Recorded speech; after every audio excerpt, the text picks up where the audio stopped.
जी आता महाराष्ट्र सरकारनं सगळ्यात अगोदर चालवली तर ती देशभर चालली, तर ह्या सगळ्या गोष्टी आपण लोकांपर्यंत जर पोहोचवल्या तर आपल्यामुळं लोकांवर महागाईचं बंधन पडतंय, आपल्याला चांगला पगार मिळतोय म्हणून लोकांची दयनीय अवस्था होती. हा जो काही अपप्रचार चाललेला आहे तो थांबवून त्याच्यामध्ये आपलं काय कॉन्ट्रीब्युशन आहे हे देखील आपण जर सांगितलं तर आपले जे चॅलेंजेस आहेत ते कमी होतील.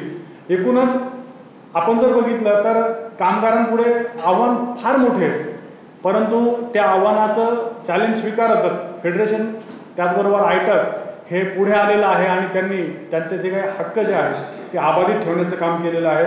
अतिशय सुंदर असं मार्गदर्शन सरांनी केलेलं आहे. यानंतर अध्यक्षीय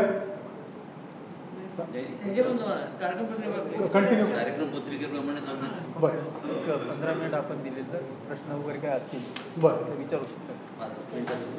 बरं एक 5 मिनिटाचा अवकाश आपण घेऊ. त्याच्यामध्ये आपणाला कांगो साहेबांना जे काही प्रश्न असतील या संदर्भानं आपल्या मनात निर्माण झालेले ते आपण त्यांना विचारूया, त्याच्यावर चर्चा होईल. एक 5 मिनिटाकरता सगळ्या कार्यकर्त्यांना विनंती की त्यांनी आपले प्रश्न कोणीतरी दुसरा विचारेल या आशेवर न राहता आपण स्पष्टपणे विचारावं.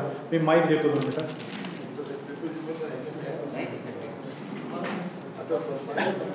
कॉम्रेड, या ठिकाणी डॉक्टर साहेबांनी आपल्यासमोर जे काही या कामगार चळवळीसमोरचे जे काही आव्हानं आहेत या संदर्भात सविस्तर असं मार्गदर्शन या ठिकाणी आपल्याला केलेलं आहे. आणि या व्याख्यान ऐकल्यानंतर तुमच्या मनामध्ये जर काही प्रश्न निर्माण झाले असतील तर त्याच्यासाठी आपण खास वेळ या शिबिरामध्ये दिलेला 15 मिनिटाची वेळ त्यासाठी दिलेली आहे. आणि म्हणून असं कोणाला असं वाटत असेल की माझ्या मनामध्ये अशी शंका आहे तर ते या 15 मिनिटाच्या याच्या कालावधीमध्ये ते विचारू शकतात या संदर्भात. तेव्हा ज्यांना कोणा प्रश्न विचार असेल ते विचारू शकतात.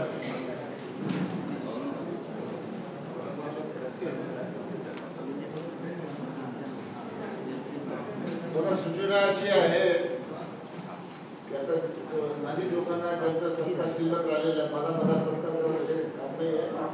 कोणाची सत्ता करायला शिल्लक आहे आले कोण सूचना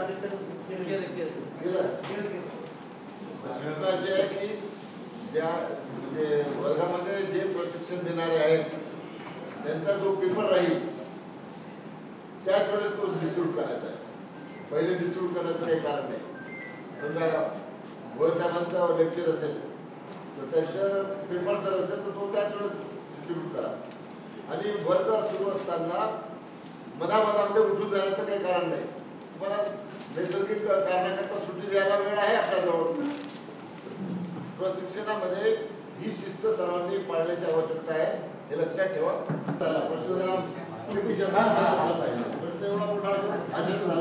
प्रश्न लांब असला तरी महत्त्वाचा आहे. मित्रांनो, पर्यावरण वाचलं पाहिजे की नाही? तुमची नोकरी वाचली आणि पर्यावरण वाचलं नाही तर काय होईल?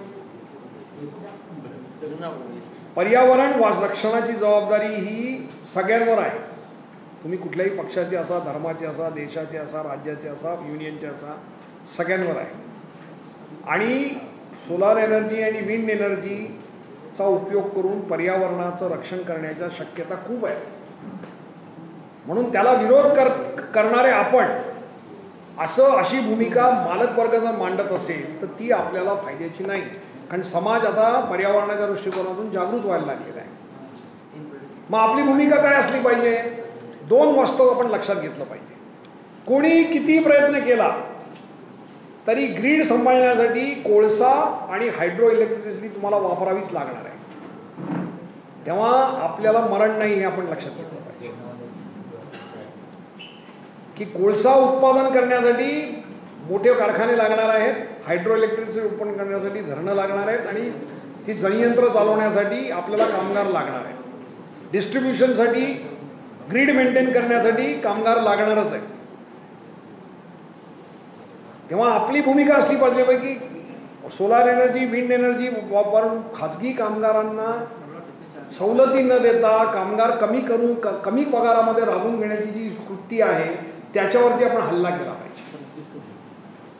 आपण असं म्हटलं पाहिजे की सोलार एनर्जी तयार करणारे आणि ते पसरवणारे कामगार, विंड एनर्जी तयार करणारे आणि पसरवणारे कामगार हे खाजगी असो का सरकारी असो त्यांना किमान वेतन मिळालं पाहिजे, त्यांना सामाजिक सुरक्षा मिळालीच पाहिजे, असं जर व्हायला लागलं आणि कामगारांना चांगलं जीवन मिळालं पाहिजे ही मागणी करण्यासाठी आपण रडतो असं चित्र निर्माण झालं तर आपला व्यवहारही वाढणार आहे आणि स्वस्त वीज निर्माण करून आम्ही काहीतरी समाजाचं फार मोठं देणं करतो असं जे मालक दाखवत आहेत त्याच्यावरती पण डायरेक्ट हल्ला होणार आहे. म्हणून आपण नवीन तंत्रज्ञानाच्या विरोधात नाही आहोत, आपण पर्यावरणासारख्या प्रश्नांवर जागरूक आहोत हे दाखवण्यासाठी युनियनने अत्यंत काळजीपूर्वक हा प्रश्न हाताळला पाहिजे एवढंच माझं म्हणणं आहे.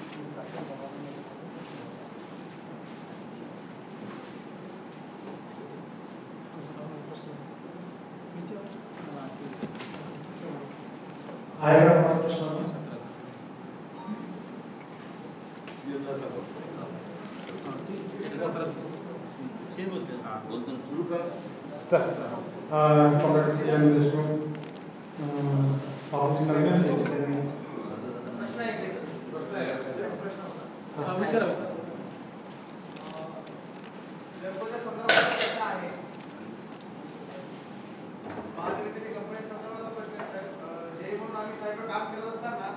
आमच्याकडे सध्या सुपरवायझर म्हणून आम्ही काम पाहतो, पण आमच्याकडे जो टेक्निशियन वर्ग आहे तो पूर्णतः अनस्किल्ड झालेला आहे म्हणजे एएमसी आल्यामुळे. तर त्याच्यावर काय उपाययोजना करता येईल कृपया महोदय साहेबांनी मार्गदर्शन करावं. हे सांगते ते या याच्याशी संबंध त्यांच्या लेक्चरशी रिलेटेड काय आहे का? चलो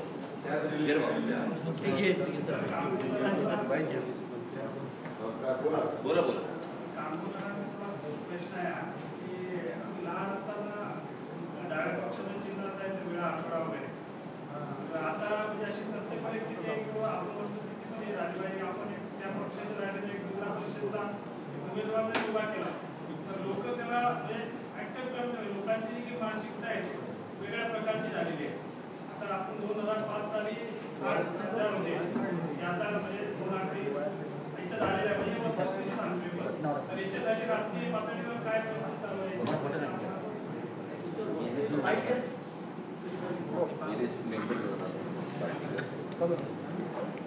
तुम्ही हा प्रश्न विचारला त्याबद्दल धन्यवाद, परंतु हा प्रश्न पक्षाशी संबंधित आहे, युनियनशी नाही. त्यामुळे मी तो टाळण्याचा प्रयत्न केला होता. कॉम्रेड, मुद्दा असा आहे की कुठलाही राजकीय पक्ष हा एक विशिष्ट वर्गाचं विशिष्ट समाजाच्या एका भागाचं प्रतिनिधित्व करतो. डावे पक्ष हे साधारणतः कष्टकरी समूहाचं प्रतिनिधित्व करतात आणि हा कष्टकरी समूह हा स्वतःच्या कष्टाला योग्य दाम मिळतो की नाही ह्याच्यासाठी राजकीय संघर्ष करायला विसरून गेलेला आहे आणि त्याच्यामुळे डाव्या पक्षांना मतदान होणारं कमी होत चाललेलं आहे, आपण लक्षात घेतलं पाहिजे. खरं म्हणजे मी याचा उल्लेख केलेला होता 1984 सालच्या मुंबई गिरणी कामगारांच्या संपानंतर. त्या संपामध्ये एवढा मोठा संप असून कामगारांनी गिरण्यांचं राष्ट्रीयकरण मागितलं नाही. सरकारने बंद पडलेल्या कुठल्याही गिरण्यांचं राष्ट्रीयकरण केलेलं नाही आणि उलट 1984 नंतर कुठलाही कामगार नेता निवडून आलेला नाही, सगळे पडलेले आहेत. म्हणजे कामगारांमधली वर्ग जागृती ज्याला म्हणतो, राजकीय समज आहे, संघटनात्मक समज वाढलेली आहे की आपण संघर्ष केल्याशिवाय काही मिळत नाही म्हणून संघर्ष करण्याची जिद्द वाढलेली आहे. एकजुटीची गरज पण निर्माण झालेली आहे, पण राजकीय भान अजून आलेलं नाही. निव्वळ राजकीय म्हणून म्हटलं होश आणि जोश दोन्ही पाहिजे तरच आपण पुढे जाऊ शकतो. म्हणजे डाव्या पक्षाचे जेव्हा जेव्हा ताकद होती, खासदार निवडून येत होते, तेव्हा आपले प्रश्न सोडवण्यासाठी सरकार प्रयत्न करत होतं. कारण त्यांना काय वाटत होतं की राजकारणाचं भान असलेले कामगार यांच्या बरोबर आहेत. पण जसजसं कामगार पुढारी आणि कामगारांच्या युनियनचे पुढारी पडायला लागले, त्यांची डिपॉझिट जप्त व्हायला लागली किंवा कामगारांच्या पक्षाच्या संदर्भामध्ये मिळणारी मतं कमी होत गेली, तसं त्यांना वाटायला लागलं की कामगारांनाच जर काळजी नाही आहे स्वतःची तर आपण कशाला करायची. आणि त्याच्यामुळे राजकीय दृष्ट्या जोपर्यंत कामगार स्वतःची आकलन शक्ती वाढवत नाही आणि काम करण्याची तयारी दाखवत नाही तोपर्यंत ही परिस्थिती बदलणं, जे पक्ष स्वतःला कष्टकरी समूहाचे पक्ष म्हणतात त्यांच्यासाठी अवघड आहे, आपण लक्षात घेतलं पाहिजे. त्यामुळे पक्ष म्हणून मी एवढंच सांगेन की कामगारांची राजकीय शक्ती आणि आकलन वाढलं तर ऑटोमॅटिकली आमचं काम होईल, पण त्याच्यासाठी आम्ही इथे आलेलो नाही. आम्ही इथे आलेलो आहोत, आमच्या पक्षाचं काम वाढायचं, त्याची शक्ती वाढवण्याचं काम आम्ही करू वेगवेगळ्या पद्धतीने. पण इथे आमच्यापुढे चिंतेचा विषय काय आहे की आज समाजामध्ये एवढी मोठी संपत्ती निर्माण करणारे जे कामगार आहेत त्यांच्यावरती हल्ले होत आहेत, त्यांचा बोनस नष्ट होतोय, त्यांचा पगार कमी होतोय, त्यांच्या महागाई भत्त्यावर हल्ले होत आहेत, त्यांना असंघटित केलं जाते. 1900 थॉमस पिकेटी नावाचा एक अर्थशास्त्र नोंद केला, त्याने एक मोठं पुस्तक लिहिलेलं आहे 21व्या शतकातली भांडवलशाही म्हणून. आणि त्यांनी 250 वर्ष 40 देशांचा अभ्यास करून हे दाखवून दिलेलं आहे की 1977 पासून 2010 पर्यंत कामगारांचा पगार कमी कमी होत चाललेला आहे.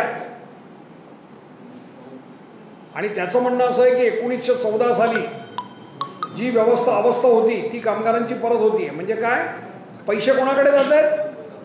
ज्यांच्याकडे संपत्तीचं साधन आहे, जे भाडेखाऊ आहेत, रेंटियर क्लास, भाडेखाऊ क्लास त्याला म्हटलं जातं, किंवा जो डिव्हिडंड घेतो, ज्याच्याकडे शेअर्स आहेत, त्याची डिव्हिडंड आहेत, त्यांच्याकडे पैसे चाललेले आहेत. आणि म्हणून तर देशामध्ये आपण बघतो ना की संपत्ती खूप वाढली पण दारिद्र्यही वाढते. काही ठराविक लोकांकडे देशाची संपत्ती केंद्रित होती आहे. म्हणजे करोनाचं उदाहरण द्यायचं तर करोनाच्या काळामध्ये लाखो लोकांच्या नोकऱ्या गेल्या, लाखो लोकांचे पगार बुडाले, पण भारतामधली 2 माणसं जगामधल्या 10 श्रीमंत माणसात 2 बसली, अडाणी आणि अंबानी. म्हणजे ह्याचा अर्थ काय की संपत्तीची लूट ठराविक लोकांनाच करता येते आहे. कामगारांची इच्छा समाजाची संपत्ती लुटण्याची नाही आहे, पण कामगारांची इच्छा अशी आहे की समाजाला कामगारांच्या या संपत्तीचा फायदा झाला पाहिजे. कामगारांमधली जी फूट पडती आहे त्याच्यामध्ये अजून एक भाग आहे, त्याच्याकडे मी लक्ष वेधलं नाही, की चांगला पगार मिळणारे कामगार आता स्वतःला कामगार समजत नाही. म्हणजे मला माहिती आहे तुमच्यापैकी जे लाईनमन होते सगळे होते ते स्वतःला कामगार म्हणायचे आणि ऑफिसमधले बाबू स्वतःला कर्मचारी म्हणायचे. कर्मचारी आणि कामगारांना अरे 8 तास काम करावं लागतं, ज्याला युनियन करावी लागते, ज्याला पगार घ्यावा लागतो तो कामगार, पण स्वतःला कर्मचारी, मी स्टाफ आहे असं म्हणून कॉलर टाईट करण्याची जी भानगड असते ती एक माणसामध्ये प्रवृत्ती आहे. माणसामध्ये 2 प्रकारच्या प्रवृत्ती असतात. एकमेकाला मदत करण्याची प्रवृत्ती पण असते, परंतु एकमेकांवर कुरघोडी करण्याची पण प्रवृत्ती असते. भांडवलशाही ही कुरघोडी करणाऱ्या प्रवृत्तीला समर्थन करते आणि समाजवाद हा एकमेकाला मदत करणाऱ्या प्रवृत्तीवरती मदत करतो. म्हणून कुठली बाजू निवडायची हे तुम्ही ठरवलं पाहिजे, त्याच्यामध्ये याचं उत्तर समावलेलं आहे. आणि म्हणून तुम्ही जो प्रश्न विचारला तो असा आहे की राजकीयदृष्ट्या कष्टकरी समुदायामध्ये जोपर्यंत जागृती निर्माण होत नाही तोपर्यंत डाव्या पक्षांचं मतदान वाढणं कठीण आहे.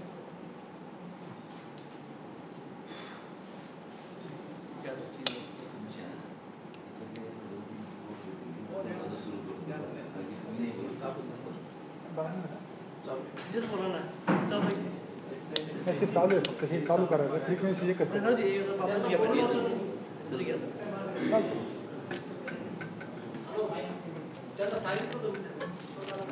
करतील, चालू करते, काय अडचण.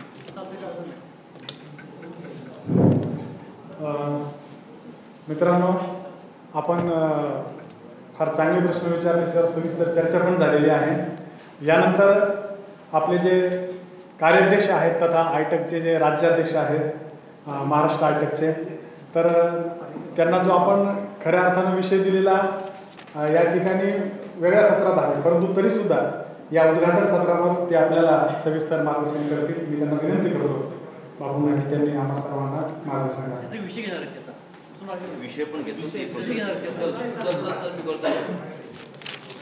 माझे पुस्तक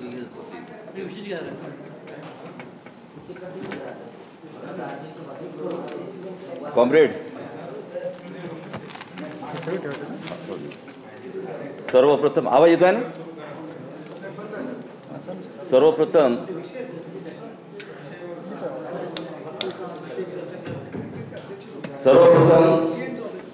आपल्या सर्व मराठवाडा कार्यकर्त्यांनी हे जे शिबिर घडवून आणलं याबद्दल त्यांचं मी अभिनंदन करतो आणि याच्यामध्ये सातत्य राहील असं सुद्धा आपण करा, रिपिटेशन नको. वर्गामध्ये बसताना कॉम्रेड शर्माजींनी आपल्याला सांगितलं की वर्गामध्ये कसं बसलं पाहिजे. आपण शाळेमध्ये असंच बसतो काय, आपण जरा व्यवस्थित बसतो, खुर्च्या वगैरे आपल्या व्यवस्थित. ह्या थोडंसं याच्यानंतरच्या सत्रामध्ये करा, आता गडबड करू नका. पण क्लास म्हणजे क्लास दिसला पाहिजे, ही एक सूचना आहे. आत्ताच आपण इथं सर्व मान्यवरांचं सर्व सन्मान्य मंच आहे, त्याच्याबद्दल मी बोलणार नाही. आपले सगळे सन्मान्य पदाधिकारी, सर्व कार्यकर्ते, बंधूंनो, इथं भगिनी आपण बोलवल्या नाहीत, बोलवायला पाहिजे. पहिली माझी खंत ही आहे की इथं आपल्या 33% आरक्षण आपण महिलांना म्हणतो, परंतु महिला प्रतिनिधी यायला पाहिजे होत्या. आपल्या कार्यकर्त्यांनी जाणीवपूर्वक प्रयत्न करायला पाहिजे होते, निश्चितपणे आल्या असत्या. एक 10 प्रतिनिधी जरी असत्या तरी त्या महिलांचं महत्त्व कमी देखू नका, कारण की आपल्या इथं अनेक कार्यकर्ते आहेत. मराठवाड्यामध्ये आहेत. मी परवाच दिवशी आमच्याकडनं एक कार्यकर्ते आलेले, मी यांना पाठळीशी बोललो, तिला त्या मुलीलाही बोलावलं असतं तरी आली असती ती. तर असो, याच्यानंतरच्या सत्रामध्ये किंवा याच्यानंतरच्या जे काही आपली शिबिर होतील त्यात लक्षात ठेवा की महिलांचा सहभाग असणं गरजेचं आहे. आत्ताच डॉक्टर आदरणीय कांगोसाहेब, कॉम्रेड कांगो बोलून गेले. मध्यंतरी त्यांनी एक उदाहरणसुद्धा दिलं, त्याला मी थोडीशी जोड याच्यासाठी देतो की ती तुमच्या लक्षात राहणार. त्यांनी राजकीय जाणीवावरती बोलले. राजकीय जाणीव म्हणजे त्यांनी हेही सांगितलं की पक्ष वगैरे असं नाही, आपला कोण, आपला प्रश्न कोण मांडू शकेल. सध्याच्या परिस्थितीमध्ये महाराष्ट्रामध्ये किंवा देशामध्ये जरी सरकार बदललं नसलं तरी राजकीय बदल फार मोठा झालेला, हे लक्षात ठेवलं पाहिजे. आणि राजकीय बदल करण्यासाठी आपल्या सर्व जे काही इंडिया अलायन्स वगैरे असेल, मी त्या खोलामध्ये जाणार नाही, त्यांनी प्रयत्न केले, संयुक्तपणे प्रयत्न केले आणि त्यांना तुम्ही साथ दिली. म्हणून काय होत असतं, एक उदाहरण म्हणून सांगतो. मी पगारवाढीची चर्चा जेव्हा फिसकटली 15% होती, तेव्हा मी नेहमी यांना सांगायचो की एकदा राजकीय बदल महाराष्ट्रामध्ये होऊ द्या. मी असं म्हणत नाही की कोणी कोणाला निवडून द्या, परंतु हे जे सध्याचं सरकार आहे यांना झटका बसल्याशिवाय हे लाईनवर येणार नाही. तुम्ही संपाची नोटीस दिली हे मान्य आहे, परंतु त्याहीपेक्षा किंबहुना त्याहीपेक्षा जो राजकीय झटका केंद्रामध्ये बसला त्याच्यामुळे फडणवीसांना तिथे यावं लागलं. तुम्हाला सांगतो, ही राजकीय ताकद असते, ही राजकीय जाणीवेने तुम्ही मतदान केलं त्या इलेक्शनमध्ये, म्हणून ते घडलं. मी यांना नेहमी सांगायचं आमच्या लोकांना की तुम्ही जर या भाजपचे जर, मी सरळ बोलतो, NDAचे जर महाराष्ट्रामध्ये जर 30च्या वर खासदार आले तर तुम्हाला 15%च्या वर ते देणार नाही. मात्र तुम्ही जर विरोधात मतदान केलं तर निश्चितपणे तुमचे 4% आताच वाढले 4-5% म्हणून समजून झाला 20%पर्यंत गेले तुम्ही तिथपर्यंत. ही असते राजकीय जाणीव. हे राजकीय जाणीवातून एका विषयावर नाही, साधं उदाहरण सांगतो. लोकसभेच्या इलेक्शनच्या वेळेला या महाराष्ट्रातल्या कोणत्याच भगिनी यांच्या लाडक्या बहिणी नव्हत्या, आता लगेच लाडक्या झाल्या. विधानसभेचं इलेक्शन समोर आहे. अशा अनेक गोष्टी सांगता येतील. म्हणून या राजकीय जाणीवा लक्षात ठेवला पाहिजे, याच्यावरती आपलं भवितव्य अवलंबून असते. दुसरं त्यांनी सांगितलं, मला ते फार पटलं, की आपण आपली कामगार म्हणून, कालच कविवर्य नारायण सुर्वे जे कामगार म्हणून त्यांना अभिमान होता, कामगार आहे मी, तळपती तलवार आहे वगैरे, आपण सगळ्या कविता ऐकतो, त्यांना काल अभिवादन केलं. आणि मी माझ्या फेसबुकवरती जनरली बिनधास्तपणे टाकत असतो, राजकीय पोस्ट टाकत असतो आणि विरोधात टाकत असतो. माझं जे राजकीय मत आहे ती मांडणं माझा अधिकार आहे, जोपर्यंत मला तो मूलभूत अधिकार आहे तो मी मांडला पाहिजे. बरेच मला कॉमेंट्स येतात की तुम्हाला लाईक कमी मिळतात वगैरे वगैरे. मी लाईक पाहत नसतो. त्याला नाही तर लोकांनी वाचलं म्हणजे बस झालं. त्याला लाईक मिळणं, त्याला कॉमेंट मिळणं म्हणजे फार मोठं तुम्हाला मिळालं सर्टिफिकेट असं नसते. परंतु सोशल मीडियासुद्धा आज तुमच्या राजकीय जाणीवातून तुम्हाला रिफ्लेक्ट करण्याचं फार मोठं साधन आहे, लक्षात ठेवा. आपण भीतो, ते लोक भीत नाहीत. जो तुमचा शत्रू आहे तो भीत नाही. 1 कोटी यांचे समर्थक, 1 कोटी त्यांचे समर्थक तुम्ही पहा फेसबुक वगैरे. परंतु आपला असा कोणी हे नाही करत की बा माझे इतके समर्थक. त्यांच्यावर कॉमेंट्स खूप येतात, त्यांना विरोधी खूप येतो. पहा ना तुम्ही, मी कोणत्या धर्माच्या विरोधात नाही, तुम्हाला नेहमी सांगतो मी धर्माच्या किंवा याच्या विरोधात नाही, परंतु ते नंतरचा विषय आहे. आज आम्ही भारतीय आहोत हे लक्षात ठेवलं पाहिजे, त्याच्यासाठी आपलं संविधान आहे. दुसरं महत्त्वाचं, कॉम्रेड डॉक्टर कांगो बोलून गेले. या कॉम्रेडनी प्रश्न केला की जिल्हा परिषदला, कॉम्रेड एक लक्षात ठेवा, या देशाच्या लोकशाहीनं फार मोठं लोकशाहीमध्ये बदल झालेले आहेत. मध्यंतरी एक प्रकरण घडलं इलेक्ट्रॉल बॉन्डचं, तुम्ही पाहिलं असेल. कोणी मदत केली? ज्यांनी, जाऊ दे, या देशामध्ये ज्या उद्योगपतींनी इलेक्ट्रॉल बॉन्डचं, ते फार मोठं प्रकरण आहे. ते सरकार आलं नाही, नाही ते हे सगळे बिहाइंड बार गेले असते, सगळे जेलमध्ये गेले असते हे लोक. परंतु सरकार असल्यामुळे, त्यांचं सरकार आल्यामुळे कसंही असो, कुबड्या करून असो काही असो, त्यांनी ते राहिलेत. अर्थ मी त्या इलेक्ट्रॉल बॉन्डबद्दल बोलत नाही, पण तुम्ही एक पाहिलं असेल की कोणत्या पक्षाला किती मदत मिळाली. त्याच्यामध्ये कम्युनिस्ट पक्ष नाही आहे. कम्युनिस्ट पक्षाला उद्योगपती तुम्हाला मदत करू इच्छितात तरी आपण ती मदत स्वीकारत नाही, कारण की त्यांचा तुमच्यावर अजूनही विश्वास आहे की तुम्ही आम्हाला मदत करा म्हणून. आर्थिक मदतीशिवाय आज नाही होती इलेक्शन्स. अरे तुमचं साधं सोसायटीचं इलेक्शन घ्या. आपण काय करतो मग पक्षासाठी? आपण असा प्रश्न जरी विचारला, माझं असं म्हणणं आहे, रोज 1 रुपया आपण कुठं टाकत नाही. प्रत्येक कामगारांनी जर 1 रुपया रोज बनवला तर 365 रुपये वर्षाचे होतील. 1 रुपया आपण भिकारीसुद्धा आज 1 रुपया घेत नाही, पण 365 रुपये जर दररोज 1 रुपया आपण जर या आपल्या विचारसरणीसाठी या पक्षासाठी टाकला तर किती मोठा पैसा जमा होईल. त्याच्यामध्ये 60 खासदाराची तुम्ही जी उल्लेख केला, निश्चितपणे तुम्ही करू शकता. इव्हन असं मी उदाहरण म्हणून सांगतो तुम्हाला, हैदराबादच्या पार्टीच्या कॉन्फरन्सला मी गेलो होतो. त्यावेळेला कॉम्रेड वर्धन त्यावेळेला जनरल सेक्रेटरी होते आपल्या पक्षाचे. आंध्र प्रदेशमधल्या कॉम्रेडला आठवत असेल, आंध्र प्रदेशमधल्या वीटभट्टीमधल्या 1 लाख लोकांची युनियन आहे. 1 लाख लोकांची युनियन. वीटभट्टीचे कामगार, जे वीटभट्टीचे कामगार म्हणजे तुम्हाला समजलं काय आहे, असंघटितापेक्षाही त्यांची परिस्थिती वेगळी. त्यांनी प्रत्येकाने 100 रुपये जमा केले, 1 कोटी रुपये जमा केले. तुम्हाला सांगतो 1 कोटी रुपये अधिवेशनासाठी. ही असते ताकद तुमच्या कामगार कष्टकऱ्यांची. म्हणून मी सांगत होतो की अपेक्षा ही असते पक्षाला, डाव्या पक्षाला किंवा आपले जे काही परिवर्तनवादी पक्ष आहे, की आपल्या जे फॉलोअर्स आहेत त्यांनी आपल्याला मदत केली पाहिजे. ती मदत अलीकडच्या काळात होताना दिसत नाही. पक्षामध्ये लेवीचं असते, आपण लेवी सोडा, पण काहीतरी मदत आपण हे पक्ष कसे पुढे गेले? RSSचा उल्लेख जाणीवपूर्वक या ठिकाणी मी करतो. त्याची पावती नसते, आम्ही तर पावती देतो. गुरुदक्षिणा असते, कानामध्ये सांगितले जाते. आज करोडो रुपये ते लोक जमले. हे पक्ष त्याच्यामुळे पुढे गेले. त्यांनी भांडवलदारांना मदत केली म्हणून पुढे गेले. आज आपल्याजवळ बाकी मसल पॉवर नको आम्हाला. आज इलेक्शन जे आहे ते मसल पॉवर आणि मनी पॉवर. कोण होतं आमदार, जे काय परंपरा, सगळ्या भाजपमध्ये असो की काँग्रेसमध्ये असो की जे काही पक्ष आहेत भांडवलदारी दार्जिने, सगळ्यांची परंपराच चालू आहे. आणि हे काय परंपरा विरोधी बोलतात. मी राजकीय भाषण बोलण्यासाठी उभारही राहिलो, परंतु तुम्हाला एक सांगतो, ही जाणीव तुम्ही ठेवली पाहिजे की काहीतरी आपण कुठल्या तरी माध्यमातून यांना मदत केली पाहिजे, तर ते काहीतरी, कारण की काहीच सोंग होत नाहीत. तुम्हाला सांगतो, आज इथून कुठं जायचं म्हटलं तर पेट्रोलचा खर्च असतो. कुठून देणार आहेत? पक्षाचे कार्यकर्ते कुठून देणार आहेत? काय करणार आहेत? हे टिकू शकत नाही. म्हणून निदान त्या पक्ष कार्यासाठी तरी आपण मदत केली पाहिजे, एवढी जाणीव जरी असली तरी तेवढ्या संदर्भात तो एक मी उत्तर तुम्हाला तेवढं पुरे करतो आणि तो एक त्यातला भाग आहे. म्हणून बाकी तुम्हाला असं काही जाहीर अपील करत नाही. माझा विषयाकडे मी वळतो की माझा विषय आहे संविधानाचा इतिहास. हा फार मोठा सब्जेक्ट आहे. तुम्हाला सांगतो, कॉन्स्टिट्युशनल हिस्ट्री ऑफ इंडिया हा एक सब्जेक्ट आहे लॉमध्ये, की या देशाचं संविधान बनलं त्यावेळेला आपल्याला काय काय करावं लागलं आणि त्याच्यामध्ये काय कसं काय म्हणजे जी ड्राफ्ट कमिटी, त्याच्यानंतर जे अध्यक्ष होते त्यांना सगळ्यांना काय काय करावं लागलं.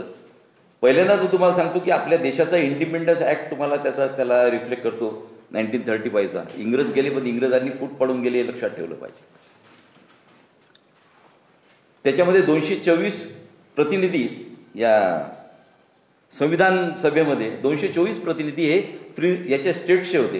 म्हणजे उदाहरणार्थ बेरार, महाराष्ट्राचा मध्य प्रांत, CP अँड बेरार, असे जे काही प्रांत होते त्यांचे होते. आणि 83 जे होते तेव्हा त्यावेळेला सुद्धा संस्थानं जिवंत होते, की त्या संस्थांची सत्ता जे नामधारी होते इंग्रजांच्या राज्यामध्ये, उदाहरणार्थ हैदराबादचं संस्थान, हैदराबादचा निजाम, काश्मीर, हे सगळे जे स्टेट्स आहेत या स्टेटचे असे 83 प्रतिनिधी होते. त्याचप्रमाणे जी समिती नेमल्या गेली त्या समितीमध्ये जसे कामगारांचे प्रतिनिधी होते तसे भांडवलदारांचे प्रतिनिधी होते. जे धर्माला मानणारे आहेत किंवा जे काही थोडेसे त्यांचा काय म्हणतात त्याला उजव्या बाजूचे आहेत ते सुद्धा त्यामध्ये होते. डॉक्टर बाबासाहेब आंबेडकर हे घटना समितीचे नव्हे, हे ड्राफ्ट कमिटीचे म्हणजे मसुदा समितीचे होते, त्याचे अध्यक्ष होते. आणि घटना समितीचे अध्यक्ष डॉक्टर राजेंद्र प्रसाद त्यावेळेचे 1970. आणि जसं त्यांनी हे स्थापन केलं घटना समिती 1947ला, डिसेंबर 1947मध्ये, तसं पंडित नेहरूंनी त्यांना कायदेमंत्री म्हणून त्यांना दर्जा दिला. घटना बनण्याचं काम 2-3 वर्ष जरी चाललं असलं तरी तो काळ महामानव डॉक्टर बाबासाहेब आंबेडकरांच्या जीवनातला अत्यंत धावपळीचा काळ होता. हे लक्षात घेतलं पाहिजे. त्यांनी संविधानाचा अभ्यास करताना त्यांनी नुसतं एकच संविधान नाही, म्हणून तुम्ही पहा फ्रेंचची राज्यक्रांतीचा प्रभाव तुमच्या संविधानावर आहे. रशियन राज्यक्रांतीबद्दल कॉम्रेड बोलले, त्याचा सुद्धा प्रभाव तुमच्या संविधानावरती आहे. इव्हन अमेरिकन राज्यक्रांतीचा सुद्धा अभ्यास केला गेला, त्यांचे सगळे संविधानाचा अभ्यास केला गेला. याच्यासाठी डॉक्टर बाबासाहेब आंबेडकरांना अनेक परिश्रम आणि दौरे करावे लागले आणि त्या सर्व याच्यातून एक चांगलं संविधान या देशामध्ये निर्माण केलं गेलं. आणि ते संविधान ज्यांना मान्य नव्हतं ते आज सत्तेमध्ये आहे, याचा सुद्धा उल्लेख करणं गरजेचं आहे. आणि म्हणून यावेळेला जी घोषणा केली गेली, कॉन्फिडेंटली केली गेली की अब की बार 400 पार. कशा करता? एवढी सगळ्यात चांगली आहे जगामध्ये, सगळ्यात चांगली असलेली राज्यघटना डिस्टर्ब करण्याचं, बदलण्याचं ते म्हणत असतील. परंतु आज राज्यघटना हा विषय अत्यंत महत्त्वाचा आहे, कारण की राज्यघटनेवर आपली राज्यघटना या देशाची पक्की होती. राज्यघटना आपल्याला दिशानिर्देशन करणारी होती. म्हणून अजून महाराष्ट्र आपला देश अखंड राहिला. या देशामध्ये देशाचा पाकिस्तान झाला नाही, या देशाचा बांगलादेश झाला नाही, या देशाचा श्रीलंका झाला नाही. कारण की त्यांना नुसतंच राजकीय ज्ञान नव्हतं तर आर्थिक ज्ञानसुद्धा त्यांना होतं. डॉक्टर बाबासाहेब आंबेडकरांचं योगदान या संविधानाच्या याच्यामध्ये जे आहे त्याला इतिहासात तोड नाही. आणि म्हणून हे संविधान कसं रक्षण होईल याचं कामसुद्धा राजकीय जाणीवेतून आपण केलं पाहिजे. जर संविधान जर बदललं गेलं तर परत संविधान बदलण्यासाठी, कारण की हे डॉक्टर बाबासाहेब आंबेडकरच बोलून गेले आहेत, इतकं चांगलं संविधान जर हे दुसऱ्यांच्या यांच्या हाती पाडलं तर याचं दुरुपयोग सुद्धा फार काही लोक करू शकतील. म्हणून पहा ना, आज त्या इतिहासामध्ये जाताना तुम्हाला सांगतो, म्हणून डॉक्टर बाबासाहेब आंबेडकरांना सगळ्यांचा विचार घेऊन, म्हणजे प्रतिगाम्यांचा विचार घेऊन, पुरोगाम्यांचा विचार घेऊन, समाजवाद्यांचा विचार घेऊन, सगळ्यांचा विचार घेऊन हे संविधान बनवावं लागलं. जर आरोग्याचा अधिकार त्याच्यामुळे मूलभूत अधिकारात आला नाही, रोजगाराचा अधिकार मूलभूत अधिकारात आला नाही, शिक्षणाचा अधिकार मूलभूत अधिकारात आला, तरी आज काय परिस्थिती आहे हे तुम्ही लक्षात घ्या. संचार स्वातंत्र्याचा अधिकार तुम्हाला मूलभूत अधिकारात आला. मी त्या मूलभूत अधिकाराच्या चॅप्टरकडे जाईल तेव्हा तुम्हाला थोडक्यात वाचून दाखवेल. हे अधिकार तुम्हाला मिळाले, मग आता हे अधिकार कोणाविरुद्ध तुम्ही एक्झिक्यूट करू शकता. म्हणून इतिहासाचं जेव्हा वाचन तुम्ही करता, म्हणून संविधानाचं पुस्तक आपल्या घरामध्ये सगळे पोथ्या पुराणं असतात. प्रत्येकाच्या कोणाकडे कुराण असते, कोणाकडे बायबल असते, परंतु संविधानाचं एक पुस्तक मराठीमधलं प्रत्येक कार्यकर्त्यांनी विकत घेतलं पाहिजे. त्याच्यामध्ये मी पूर्ण इतिहास तुमच्यासमोर सांगणार नाही, अपील हे करणार आहे की ते वाचा. त्याच्यामध्ये काय काय होतं. आजकाल काय झालं, आपण वाचनाची सवय आपली कमी झाली आहे. मोबाईलमुळे उचललं की तिकडे टाकणं हा धंदा आपला झालेला आहे. किंबहुना आपण 2 पिरियॉडिकल चालवतो, एक वीज कामगार आणि विद्युत कर्मचारी, त्याशिवाय बरंच काही आहे ते आपण वाचत नाही. ट्रेड युनियन रेकॉर्ड आपला आयटकचं आहे मुखपत्र, 750 रुपये आता मला वाटते वाढले असेल, बनसोडांना माहीत असेल. त्याची लाईफ वर्गणी आहे, दर 15 दिवसाला येते. मुक्ती संघर्ष आहे, तो जाऊ द्या, परंतु निदान युगांतर आपल्या महाराष्ट्रामध्ये या माध्यमातून कॉम्रेड तुम्ही जे म्हटलं ना, ती मदत आपण करू शकतो. युगांतरचे प्रतिनिधी व्हा. आज तुम्ही एवढे सगळे जवळ आलेले पत्ते लिहून घ्या आणि युगांतरची फी कॉम्रेड बनसोड यांच्याकडे द्या. मराठवाड्यात एवढे मेंबर वाढतील. वाचा ना. युगांतर वाचल्यानंतर तुम्हाला कळेल की महाराष्ट्रामध्ये आपण काय केलं पाहिजे, किती काय चाललेलं आहे देशामध्ये. कारण की वाचनाची सवय जोपर्यंत तुमची घेणार नाही त्यावेळेला अतिशय वाचन, मनन, चिंतन आणि लेखन डॉक्टर बाबासाहेब आंबेडकरांना करावं लागलं. त्यामुळे संविधान निर्माण झालं. प्रत्येक प्रश्नाचं राजकीय उत्तर असो, कुठलाही पेच. आणि म्हणून सर्वोच्च न्यायालयाचे न्यायमूर्ती किंवा जे काही आपला कारभार चालतो तो संविधानाच्या चौकटीत चालतो. परंतु आज काय झालेलं आहे, संविधान न बदलता काय संविधानाची पहिली frame, we the people of India. तुम्ही पहिलं तुमच्या पोरांच्या पुस्तकाच्या शालेय पुस्तकामध्ये आहे, आम्ही भारताचे लोक.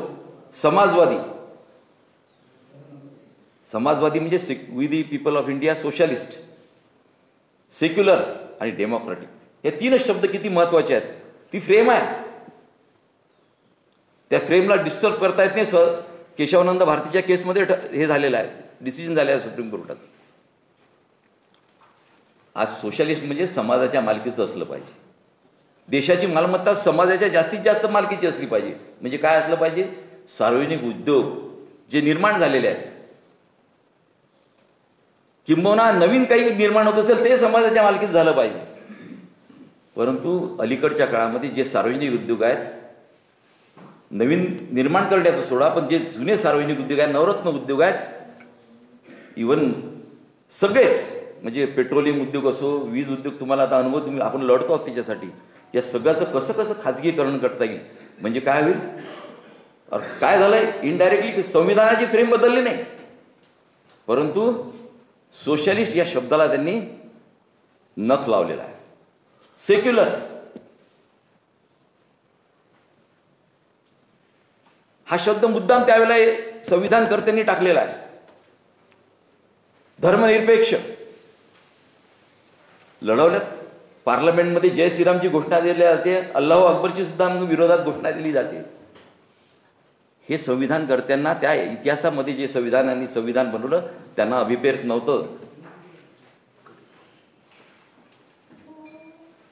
संविधानाने हे दिलेलं आहे की संविधान सर्वश्रेष्ठ आहे. धर्माचं स्वातंत्र्य तुम्हाला दिलेलं आहे संविधानाने, मूलभूत अधिकारात दिलेला आहे. त्याचा प्रचार प्रसाराचं स्वातंत्र्य दिलेलं आहे. परंतु यांनी त्याला काय केलं? कट्टरतेची जोड लावली, त्याला हिंसेची जोड लागलेली आहे, त्याला विकृती त्याच्यामध्ये निर्माण झालेली आहे. ही परिस्थिती देशामध्ये निर्माण झालेली आहे. हे संविधानकर्त्यांना अपेक्षित नव्हतं. म्हणून सेक्युलर या शब्दाचा अर्थ तुम्ही लक्षात ठेवला पाहिजे. काय चाललेलं आहे देशामध्ये? कॉम्रेडनी सांगितलं, सेक्युलर शब्द तर जाऊ द्या, धर्मनिरपेक्ष जाऊ द्या, धर्म जाऊ द्या, आपण जाती जातीमध्ये भांडायला लागलो आहे. अरे नोकऱ्याच नाही तुम्हाला, कुठून मिळणार आरक्षण? पण आरक्षणाची लढाई सुरू आहे. आरक्षणासाठी लोक रस्त्यावर येतात, एकमेकाचा द्वेष करतात. त्याच्या दुकानात जाऊ नका, याच्या दुकानात जाऊ नका, वाचतो आपण रोज.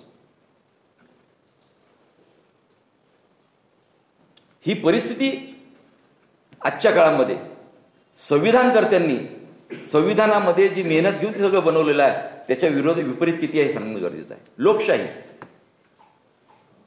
हे अपेक्षित होतं लोकशाहीला की आमदार पळवायचे, सुरतला न्यायचे, सुरतवरून गुवाहाटीला न्यायचे आणि सरकार पाळायचं. हे लोकशाहीला अपेक्षित नव्हतं. जुन्या काळामध्ये किंवा किंबहुना मागच्या एक 20, 25, 30 वर्षापूर्वी असं कधी होत नव्हतं. परंतु पैशासाठी वाटेल ते, सत्तेसाठी वाटेल ते, हे असं चाललेलं असल्यामुळे हे सगळं चाललेलं आहे. माझी सत्ता असली पाहिजे, माझ्या त्यावेळेला प्रबळ विरोधी पक्ष नेता, प्रबळ विरोधी पक्ष, खरी सत्ता त्याचं प्राबल्य होतं. म्हणून त्यावेळेला अटल बिहारी वाजपेयीचं कौतुक तुम्हाला पंडित नेहरू करताना दिसतात.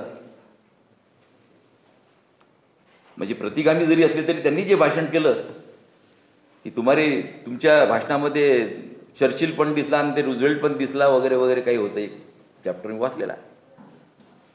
तेव्हा नेहरूंनी त्यांना म्हटलं की एक दिवस तुम्ही पण चांगले बोललात म्हणजे तुम्ही. असा द्वेष नव्हता तेव्हा. द्वेषाचंही राजकारण आहे. काय आता परवाच्या दिवशी स्टेटमेंट, मी येईल नाही तर तू, काय ते मी येईल नाही तर तू येईल, अशा प्रकारचं राजकीय वातावरण त्या काळात नव्हतं. आणि म्हणून संविधानाचा इतिहास वाचत असताना संविधानकर्त्यांनी जे जे काही तुम्हाला मूलभूत अधिकार देण्यासाठी, जर रोजगाराचा अधिकार तुम्हाला असता तर काय केलं असतं? त्यात तुम्हाला प्रमुख तरतूद त्यांनी केली की मूलभूत अधिकार तुम्हाला मी नंतर सांगेल, त्याची लिस्ट आहे. तुमचे मूलभूत कर्तव्य जे काय आहे ते सुद्धा तुम्हाला सांगणं गरजेचं आहे. या ठिकाणी त्याची सुद्धा यादी आहे, ते सुद्धा मी तुम्हाला सांगतो थोडक्यात. पण एक लक्षात घ्या, सध्याच्या परिस्थितीमध्ये घटनेची चौकटच काही न करता बदलण्याचं जे चाललेलं आहे त्याच्यासाठी आपण लढणार आहे की नाही? घटनेमधले आर्टिकल्स, कारण की घटनेमध्ये अनुच्छेद म्हणतात आपण कायद्यामध्ये, कारण की या घटनेच्या फ्रेममध्ये सगळे कायदे बनतात. फेडरल स्टेटची संकल्पना त्यांनी मांडलेली आहे. फेडरल म्हणजे संघराज्य.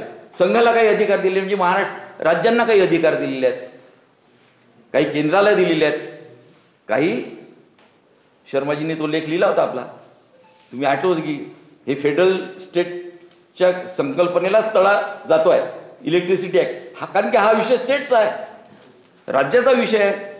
म्हणजे राज्याच्या विषयावरती एन्क्रोचमेंट सेंट्रलचं, म्हणजे एक काही पाहिजे तुम्हाला एन्क्रोचमेंट, कारण की आपल्या याच्या संविधानाने दिलेली आहे, ज्याला आपण जी लिस्ट दिलेली आहे युनियन लिस्ट, म्हणजे कायदे करण्यासाठी कायदे कोणी केले पाहिजेत, कोणत्या विषयाचे कायदे कोणी केले पाहिजेत याची लिस्ट आहे, त्याला युनियन लिस्ट म्हणतात. युनियनला कोणते अधिकार आहे कोणत्या कायचे, त्यानंतर स्टेटला कुठले काय, उदाहरणार्थ सहकार कायदा महाराष्ट्राचा, तुमच्या दृष्टीने MRTO आणि QLPR, ट्रेड युनियन तुमच्या संबंधित जो आपला काय ट्रेड युनियन रजिस्ट्रेशनचा केंद्राचा कायदा आहे, परंतु हा कायदा त्याच्यामध्ये काही डिस्प्यूट होतात, इंडस्ट्रियल डिस्प्यूट झाले महाराष्ट्रामध्ये, तिथली भौगोलिक परिस्थिती, तिथलं एन्व्हायरमेंट हे पाहून काही कायदे बनवले गेलेले आहेत. ते स्टेट म्हणजे काही स्टेट लिस्ट, युनियन लिस्ट आणि कॉन्करंट लिस्ट. कॉन्करंट लिस्टमध्ये स्टेटला पण अधिकार आहे आणि केंद्राला पण अधिकार आहे. उदाहरणार्थ मी कामगार कायद्याचं म्हटलं, जर एखादा कामगार कायद्याचं कलम केंद्राच्या कायद्याला जर छेद देत असेल तर अशा वेळेला केंद्राचा कायदा प्रिव्हेल होतो, हे लक्षात ठेवा. मग संविधानाच्या फ्रेममध्ये सगळे असले पाहिजेत. मग अशा वेळेला जर मूलभूत अधिकार किंवा एखाद्या कायद्याचं उल्लंघन होत असेल तर तुम्ही दाद कुठं मागायची, कोणाविरुद्ध मागायची, ही फक्त सरकार विरुद्ध आणि पब्लिक सर्वंट विरुद्धच मागता येते आपल्या संविधानाप्रमाणे. प्रायव्हेट एंटिटीच्या विरुद्ध तुम्ही दाद मागता येत नाही कोर्टामध्ये, हायकोर्टामध्ये. कुठल्या माध्यमातून? रीट पिटिशनच्या माध्यमातून. रीट पिटिशन म्हणजे मूलभूत अधिकारावर जेव्हा जेव्हा गदा येते तेव्हा आर्टिकल 226 म्हणजे अनुच्छेद 226 नुसार, उदाहरणार्थ एक उदाहरण म्हणून देतो, पब्लिक सर्वंट म्हणजे कोणता, MSEBचा एखादा अधिकारी आहे, सुप्रिटेंडिंग इंजिनियर, तुमचे सगळे कागदपत्र क्लिअर आहे, पण तो तुम्हाला कनेक्शन देत नसेल, त्रास देत असेल, तर त्या जो काही इंज्युअर्ड माणूस आहे, ज्याला जो अफेक्ट होऊन राहिलेला, ज्याच्यावर अन्याय होऊन राहिलेला, त्याला आर्टिकल 226 मध्ये हायकोर्टात जाऊन माझं त्याचं जी काही मागणी आहे ती मागणी पूर्ण करण्याचा त्याला मूलभूत अधिकार आहे, कारण की तो कायद्यामध्ये आहे. असे अनेक उदाहरणार्थ RTO एखादा तुम्हाला लायसन्सच देत नसेल किंवा कोणी पासपोर्ट अथॉरिटी तुम्हाला पासपोर्ट देत नसेल, अशा सर्व पब्लिक सर्वंटच्या विरुद्ध, पब्लिक सर्वंट आणि सरकारच्या विरुद्ध तुम्हाला आर्टिकल 226 मध्ये रीट पिटिशन हायकोर्टामध्ये दाखल करण्याचा अधिकार आहे. मूलभूत अधिकार तुम्ही कोणाला नाकारत असेल तर, उदाहरणार्थ संचार स्वातंत्र्य आहे, मी मध्य प्रदेशात गेलो आणि मी तिथं प्लॉट घेतला आणि मला तिथं राहायचं आहे, कोणी तुम्हाला राहू देतच नाही, तू या राज्यातला नाही आहे. परंतु आता काय चर्चा चालते, प्रांतामध्ये भांडणं लागलेले आहेत. राज ठाकरे म्हणतात बिहारी नको, उत्तर प्रदेशचा नको, म्हणजे मी बाकी त्या वादामध्ये जात नाही, परंतु हे वाद निर्माण झाले आहेत. तो मूलभूत अधिकारावर गदा आहे त्या लोकांच्या. मुंबईला येऊन एखाद्या बिहारीला पोट भरायचा अधिकार आहे, तसा मुंबईच्या माणसाला जाऊन दिल्लीला जायचा पोट भरायचा अधिकार आहे. तो कोणी नाकारू शकत, तो मूलभूत अधिकार आहे. एक्सेप्ट त्याला, ज्याची फार मोठी चर्चा या सध्याच्या सरकारने मागच्या काळामध्ये केली, 370 कलम, त्याचा इतिहास आहे. काही एक्सेप्शन्स आहेत, 370 कलम हे त्याला एक्सेप्शन आहे. ते त्या काळामध्ये मी तुम्हाला सांगितलं मग प्रिन्सली स्टेट होते, त्यांना स्वातंत्र्य दिलं होतं इंडियन इंडिपेंडन्स ॲक्ट प्रमाणे, की यांनी भारतात सामील व्हायचं की स्वतंत्र राहायचं, की पाकिस्तानात सामील व्हायचं की कोणात सामील व्हायचं, हे त्यांना स्वातंत्र्य दिलं होतं. लक्षात घ्या, 370 कलम हे काश्मीर संबंधातच आहे असं नाही. बर्दन साहेबांनी पिरियड घेतला होता तेव्हा आम्हाला हे माहीत आहे. मिझोराममध्ये सुद्धा आहे, मणिपूरमध्ये 370 कलम आहे, जे अरुणाचल प्रदेशमध्ये 370 कलम आहे, सिक्कीममध्ये सुद्धा आहे. की त्यांना वेगळं, कारण की ते या देशामध्ये येताना त्यांनी त्यांचं जे काही त्यांची काही विशेष दर्जा जनता आहे, तो विशेष दर्जा कायम ठेवण्यासाठी काही अटीवर या देशामध्ये ते आपल्या संघराज्यामध्ये सामील झालेले आहेत. म्हणून 370 कलमचा अपप्रचार हे लोक करतात, तो चुकीचा आहे.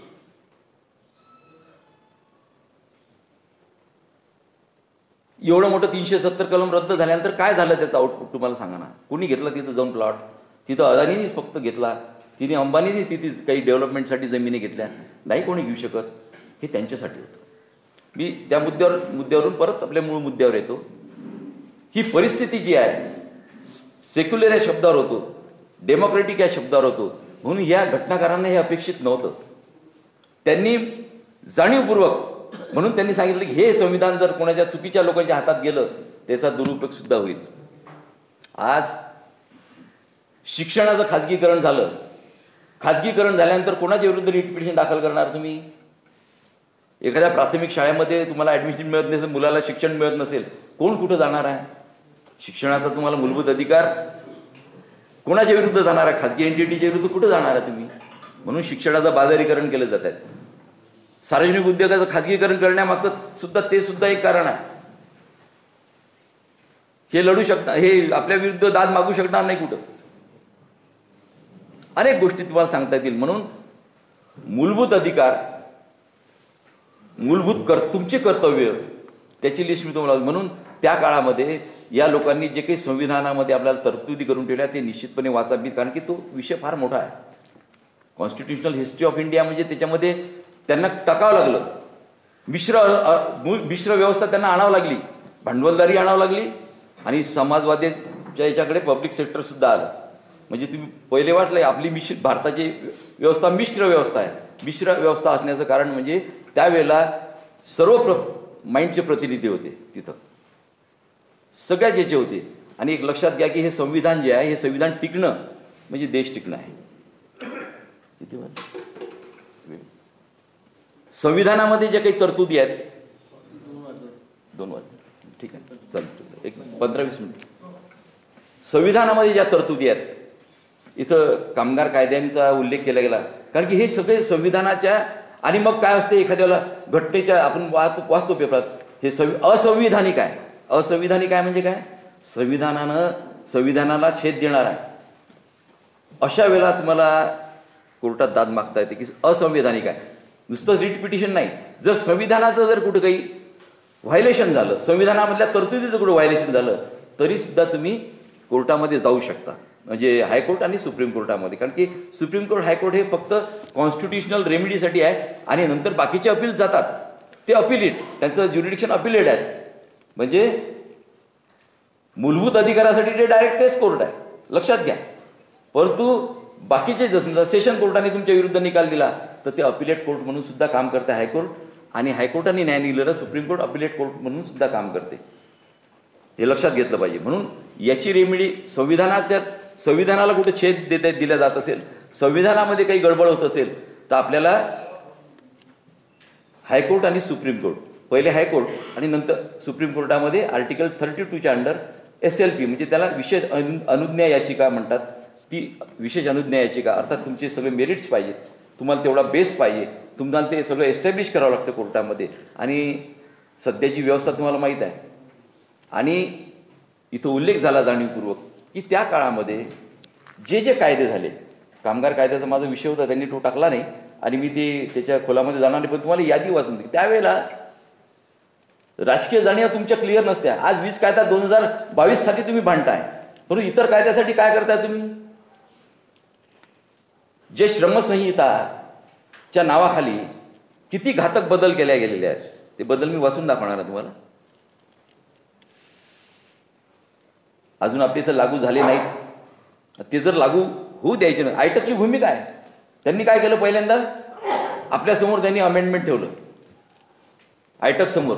मी श्यामकाळे आम्ही बसलो, तर मी बनसोडून त्यांना माहीत आहे, अरे आम्हाला हे काय म्हणतात, हे झालेले बदलच मान्य नाहीत, तर आम्ही सूचना कशाला करायच्या त्याच्यावरती? जे जुने कामगार कायदे आहेत, जुन्या कामगार कायद्यामध्ये काही विधायक कालानुरूप, तंत्रज्ञानानुरूप आता उल्लेख झाला त्याप्रमाणे काही बदल करायचे ते आम्ही निश्चित करू, पण जे आम्हाला बदलच मान्य नाहीत, जे पूर्ण भांडवलदार धार्जिणे आहेत, ते आपण मान्य कसे करायचे, हा आयटकचा प्रश्न आहे. तुम्हाला सांगतो, त्यासाठी आपण संप वगैरे बोलल्या गेले इथं, ते आपण लढतो आहोत. परंतु आपण 20 कायदा 2022च्या विरुद्ध लढतो आहोत, तसं इतर याच्या बाबतीत सुद्धा लढलं गेलं पाहिजे. कारण की ही जाणीव तुमच्यापेक्षा आपल्या बाहेर, तुम्ही जर शेतकऱ्यांचं उदाहरण घेतलं, त्या शेतकऱ्यांमध्ये आहे. कायदा यायच्या अगोदर मोठे मोठे गोडाऊन्स अडाणीचे हरियाणामध्ये उभे झाले. आता येताना माझ्या ड्रायव्हरची, म्हणजे माझा ड्रायव्हरही आपल्या काम म्हणजे आपल्या इथं आहे, इथं उल्लेख केला गेला सिक्युरिटी गार्डचा. मी डॉक्टर कांको साहेबांना सांगू इच्छितो की आमच्या सर्व कार्यकर्त्यांनी हे महाराष्ट्रामध्ये एक चांगली मोहीम राबवली आणि सबंध लोक गार्डबोर्डच्या माध्यमातून लावले. म्हणजे गार्डबोर्डच्या माध्यमातून त्यांना सगळं प्रोटेक्शन त्यांना आपण मिळवून दिलं आणि सगळे लोक गार्डबोर्डच्या माध्यमातून कुठं नसतील लागले तर त्याची माहिती घ्या आणि मला निश्चितपणे फोन करा. आपण कारण की प्रायव्हेट एंटिटी जी आहे गार्डची ती पूर्ण आपल्या वीज क्षेत्रातून आपण पूर्ण बाहेर हाकललेली आहे. सर्व कार्यकर्त्यांनी त्याच्यात श्रम घेतले आणि त्यांना सगळं म्हणजे आमचा बोनस मिळायच्या पहिले त्यांना बोनस मिळून जातो दर दिवाळीला. म्हणजे एवढं त्यांना आपण प्रोटेक्शन जवळपास मिनिमम वेज वगैरे जे काही कामगार कायद्याच्या सगळ्या तरतुदी आहे त्या सगळ्या त्यांना लागू आहे, EPS पेन्शनपासून सगळ्या. तर हे तुम्हाला तिथं सांगतो. तर माझी त्याची चर्चा चालू होती. यावर्षी सोयाबीनचं फार मोठं या देशामध्ये पीक आहे म्हणजे एक ऑब्झर्वेशन माझं. आणि कदाचित हे सरकार नोव्हेंबरमध्ये इलेक्शन घेते आहे, फार मोठी रिस्क घेते आहे तुम्हाला सांगतो सोयाबीनमुळे. कारण की काय माहिती आहे का, मी शेतकऱ्यांचा विषय चालू होता ते का बरं MSPसाठी लढत होते. ते MSPसाठी रस्त्यावर आले. वीज कायदा बदलू नका याच्यासाठी रस्त्यावर आले. कॉम्रेड भोयर, मी, ज्योतराव आम्ही अनासी त्या आपल्या ऐफीच्या धरण्यासाठी गेलो होतो. तर तिथं आम्हाला काही धरणं करू दिलं नाही तर आम्ही मग गाझीपूर बॉर्डरला गेलो. तर तिथं आम्ही हे सगळं पाहिलं त्यांचं. 1 वर्ष म्हणजे त्यांनी एकही सीझन गमावला नाही. म्हणजे हिवाळा, पावसाळा, उन्हाळा तिन्ही सीझन त्यांनी 13 महिने आंदोलन केलं आणि जो वाकणारा माणूस नाही त्याला वाकावलं. ते कायदे मागे घ्यायला लावले. जसं वीज कायदा 2003 आता ते स्टँडिंग कमिटीकडे जरी गेलेलं असलं तर तुम्हाला लढावं लागणार आहे. तिथं चर्चा संसदेमध्ये होईल तेव्हा मग चंद्रबाबू नायडूलाही आठवण येईल. तर त्यांनी सांगितलेलं आहे असं मी ऐकलं की ज्यांच्या कुबड्यावरती हे सरकार किंवा हे विषय तुम्ही आता बाजूला ठेवा, वीज कायदा वगैरे हे, कारण की ते त्यांच्याशी संबंधित आहेत. त्याच्यामुळे मेजॉरिटीचं सरकार नाही आहे. मेजॉरिटी जर असती तर निश्चितपणे ते स्टँडिंग कमिटीकडे येऊन ते पास झालं असतं. आज तशी परिस्थिती नाही. या देशामध्ये एक प्रबळ विरोधी पक्ष असल्यामुळे चांगल्या प्रकारची परिस्थिती आहे. कम्युनिस्ट खासदार कमी असतील परंतु एक प्रबळ विरोधी पक्ष आज रोजी आहे. त्यांनाही जाणीव झालेली आहे की हा वर्ग तुमचा जो वर्ग आहे याला सोडून चालणार नाही. जरी किती असलं तरी डॉक्टर कांगोंना जो काही मान आहे तो मान तिथं राहणार. काय की लालबावट्याचं नेतृत्व, तुम्ही खासदार म्हणून निवडून आले, आमदार म्हणून निवडून आले याला महत्त्व नसते. तुम्ही काय काम करता समाजामध्ये याला जास्त महत्त्व असते. तो खऱ्या अर्थानं लक्षात घेतला. अनेक आमदार खासदारात निवडून आलेले, पण आमच्या एका लीडरला जो मान आहे किंवा त्यांना जे विचारलं जाते ते कोणाला विचारलं जात नाही. त्याचं कारण आहे की कारण की त्यांचं ते जे मेरिट आहे ते लक्षात घ्या. म्हणून मी सांगतो की ते कायदे मागे येऊ शकतात. म्हणून जे कामगार कायदे निर्माण झाले त्या काळामध्ये ते गिरणी कामगारांनी लढून मिळवलेले आहेत. 1947 मध्ये ID ऍक्ट आला, इंडस्ट्रियल डिस्प्यूट ऍक्ट 1947 आला, फॅक्टरी ऍक्ट 1948 मध्ये आला. बोनससाठी कॉम्रेड डांगेंच्या नेतृत्वामध्ये गिरणी कामगाराचा लढा 1962-63 मध्ये आला. आणि त्यात काय बदल झाले मी तुम्हाला थोडक्यात सांगतो आणि मग थोडंसं जरा बसतो. बसून मग थोडं 5 मिनटं बोलेल. नाही नाही, ट्रेड युनियन ऍक्ट जी काय सामूहिक शक्ती कमी केल्या गेलेली आहे याच्यामध्ये.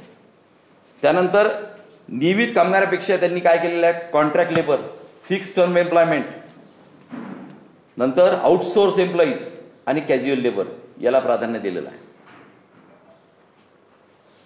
काय होणार आहे याच्यामध्ये तुमच्याच इथं पहा. कॉन्ट्रॅक्ट लेबर बसतो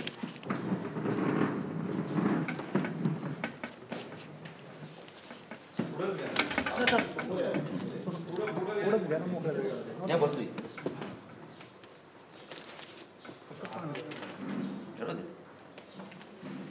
आहे ना. Hello, contract labour act. Contract labour act आपण म्हणतो फक्त, तो कॉन्ट्रॅक्ट लेबर ऍक्ट नाही आहे 1976चा. कॉन्ट्रॅक्ट लेबर ॲबोलिशन आणि रेग्युलेशन असा कायदा आहे. त्या कायद्यामध्ये काय त्याचं इंटेंटच कळते तुम्हाला, त्याच्या नावावरून इंटेंट कळते, उद्देश कळतो त्या कायद्याचा की कंत्राटी कायदा निर्मूलन आणि नियमन. 1976 मध्ये तो कायदा झाला कारण की त्याच्यामध्ये सरळ आहे, परमनंट नेचरचं जर वर्क असेल तर तिथं कायम कामगार नेमले गेला पाहिजे. आणि एखादं प्रोजेक्टचं काम असेल, काही टेम्पररी वर्क असेल त्याच्यावरती कंत्राटी कामगार नेमले तर हरकत नाही. त्याचा उद्देश होतो कंत्राटी प्रथा रद्द करण्यासाठी. आता मध्ये आपल्या भोयर त्या परिषदेला गेले, आक्रोश मोर्चा पुण्याला मी ते आपले पटोले आहेत काँग्रेसचे, ते बोलले की आम्ही पंचदारी म्हणजे पद्धतच बंद करू. निदान त्या कायद्याचं पालन जरी केलं तरी भरपूर होणार आहे. तुम्हाला सांगतो, इतका तो कायदा सुस्पष्ट आहे. त्याच्यामध्ये बदल केला गेला. आता त्यांनी त्याच्यामध्ये बदल करून सरसकट ते जे काही आहे, कंत्राटी काम परमनंट नेचरचं वर्क असेल तरी कंत्राटी कामगार चालू शकतो, अशा प्रकारची तरतूद त्याच्यामध्ये केलेली आहे. म्हणजे आपल्याला समान काम समान वेतन, त्याला त्यांनी काय केलं, आता आपण बोरडतो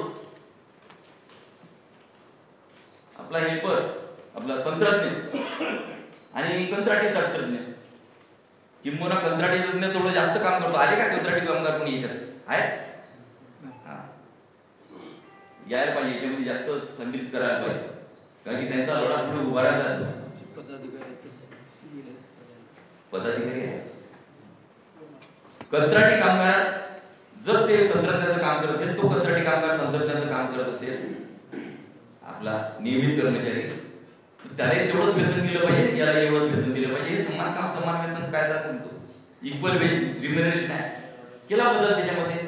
काय केलं त्यांनी, त्याला एक्सपिरियन्सशी जोडलं.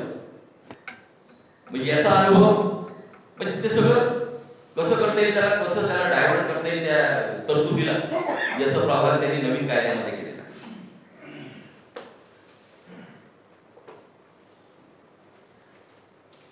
पहिले तुम्ही आता हा परिसर तुम्ही पहा, आल्यावर किती प्रसन्न वाटले. अशा ठिकाणी एखादी इंडस्ट्री असेल तर तुम्हाला काम करायला किती चांगलं वाटेल. तेच एखाद्या नाल्याच्या काठावर एखाद्या पुष्कळ ठिकाणी जर असेल तर तिथं काम करायचं कसं वाटेल. म्हणजे एन्व्हायरमेंटचा परिणाम, परिसराचा परिणाम, तिथल्या वातावरणाचा परिणाम कामगाराच्या कामावरती, कामगाराच्या आरोग्यावरती होत असतो. ती तरतूद सुद्धा त्यांनी आता त्याची कंप्लेंट, पहिले काय असायचं, तुम्ही कंप्लेंट फॅक्टरी ऍक्ट प्रमाणे तुम्हाला कंप्लेंट करता यायची, किंवा आम्हाला इथं आरोग्याची सुविधा नाही, इथं आम्हाला स्वच्छ पाणी प्यायला मिळत नाही, ती कंप्लेंट करायची तरतूदच बंद करून टाकली नवीन कामगार कायदा एन्व्हायरमेंटच्या नावाखाली, की ती तक्रार करता येणार नाही. त्यानंतर आपला प्रयत्न असायचा बेसिक पेमेंट आपलं जास्त असलं पाहिजे. आता तुमचं किती आहे बेसिक, एखादं उदाहरण सांगा. आणि डीए टोटल पगार किती आहे? टोटल पगार 69. नवीन तरतुदीप्रमाणे 50% पेक्षा जास्त तुमचं मूळ पगार आणि डीए नको, ही तरतूद आहे. काय कारण असेल त्याच्या मागे? मालकाचा सीपीएफचा वाटा कमी झाला पाहिजे, 50%च्या वर नको. उद्या चालून जर पेन्शनला शरमाई होते हा कायदा, तर आम्हाला बोलता येणार नाही. मग अलाउन्सेस मध्ये वाढ, अलाउन्सेस मध्ये वाढ म्हणजे तुमचे रिटायर्ड बेनिफिट्स, तुमचे अदर लिव्ह इन्कॅशमेंट, अदर जे काही रिटायरमेंटचे बेनिफिट आहेत. कारण की बेसिक पे हा तुमचा जो आहे त्या बेसिक पेवर तुमची ग्रॅज्युटी कॅल्क्युलेट होते, बेसिक पेवर तुमचं घरभाडं कॅल्क्युलेट होते, बेसिक पेवर तुमचा सीपीएफ, बेसिक डीए वरती सीपीएफ कॅल्क्युलेट होतो, आणि त्या कॉन्ट्रीब्युशन वरतीच तुमचं पेन्शन सुद्धा ठरतं, जे काही ईपीएस असेल ते. म्हणजे मूळ पगार ला लिमिट त्यांनी तुमच्या ग्रॉस सॅलरी, तुम्हाला जर 70,000 पगार असेल तर 35,000 पेक्षा तुमचं बेसिक आणि डीए नको, अशा प्रकारची तरतूद केली आहे नवीन कामगार कायद्यात. कोणाच्या फायद्याची? मालकाच्या फायद्याची. लक्षात. Minimum wedges act, payment of wedges act, payment of bonus act आणि इक्वल रिम्युनरेशन. बोनस सुद्धा त्यांनी मॅन्डेटरी ठेवलं. पहिले काय करायचं, बोनस कायद्यामध्ये होतं,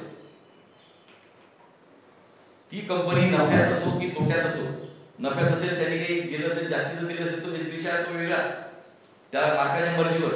परंतु नफ्यात असो की तोट्यात असो 8.33% त्याला त्या कामगाराला बोनस दिलाच पाहिजे, हे बंधन होतं. ते बंधनच काढून टाकलं. बोनस दिलाच पाहिजे हेच बंधन काढलं. नफा त्याच्याशी त्यांनी निगडीत केलं. त्यानंतर एसग्रेशिया वगैरे तर फालतूची गोष्ट आहे. ओव्हरटाईम त्यांनी आता 12 तासालाच मान्यता दिली. कॅज्युअल लेबर, म्हणजे मी नियमित कामगाराच्या बाबतीत बोलत नाही, पण उद्या नियमित कामगारांना सुद्धा ते आता कंत्राटी कामगार म्हणून कन्वर्ट करण्याची तरतूद त्याच्यामध्ये आहे. ज्या कारखाना बंद करण्यासाठी 100 कामगार जर असतील नियमित कामगार, तो कारखाना बंद करण्यासाठी तरतूद जी होती ती आता 300 नियमित कामगारांवर नेली कारखाना बंद करण्याची. आणि एखादा कारखाना बंद केला कोणी किंवा ले ऑफ किंवा ले काय म्हणतात त्याला ले ऑफ दिला किंवा दिला नाही, कुठलेही याचं उल्लंघन केलं तर पहिले काय होतं, कामगार म्हणजे मालकाला एम्प्लॉयरला जेलमध्ये टाकण्याची सुद्धा तरतूद आहे प्रचलित जे कायदे. या नवीन कायद्यामध्ये त्याला फक्त दंड. आता मला सांगा, अदानीने कधी लाख कामगार कायद्याचं उल्लंघन केलं तो दंड किती करू शकतो? पण पहिले बिरल ऍक्टिव्हिटीला ते घाबरायचे. त्याच्यामुळे एक तुमचं शस्त्र होतं ते ओझट करून टाक.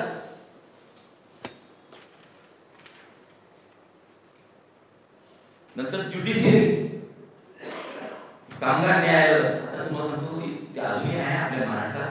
अजून यांनी त्याला नफ लावण्याचा प्रयत्न केला नाही, परंतु डॉक्टर कंगोबेले स्मार्ट विद्यार्थी.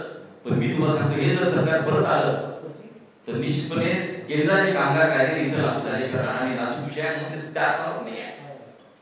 पण हे कामगार कायदे जर बदलले तुमचं प्रोटेक्शनच गेलं. मी अनेक केसेस जोडतो, कारण प्रोटेक्शन गेलं म्हणजे काय, तुम्हाला जे काही अधिकाराला वाटते की याला आजच घरी पाठवा, तर पाठवता येते का? नाही, त्याला पत्र द्यावं लागतं, एक्सप्लेनेशन करावं लागतं, त्याचं उत्तर घ्यावं लागतं, समान कारण त्याला चार्जशीट द्यावी लागते. चार्जशीट अधिकारी नेमणे, इन्क्वायरी ते कॉम्प्लेंट व्हायला मग ते सांगणार. तर हे कशामुळे आलं? कामगार कायद्यामुळे. इन्क्वायरीचा ऍक्ट आहे, इन्क्वायरीचा सुद्धा कायदा आहे, विकली ऑफचा सुद्धा कायदा आहे, पेमेंट ऑफ बोनस तुम्हाला मी बाकीचं सांगितलं, मॅटर्निटी बेनिफिटचा ऍक्ट आहे. 240 दिवस झाल्यानंतर सीपीएफ आता मध्यंतरी आपण किती जिंकलो, जर्मनीला ते सांगायचं 50 लाख मिळाले जर्मनीला. तो आपला जो काही मॉमिटेन तो काय म्हणतात इमदादुल्लाह रोजंदारी काम करतो.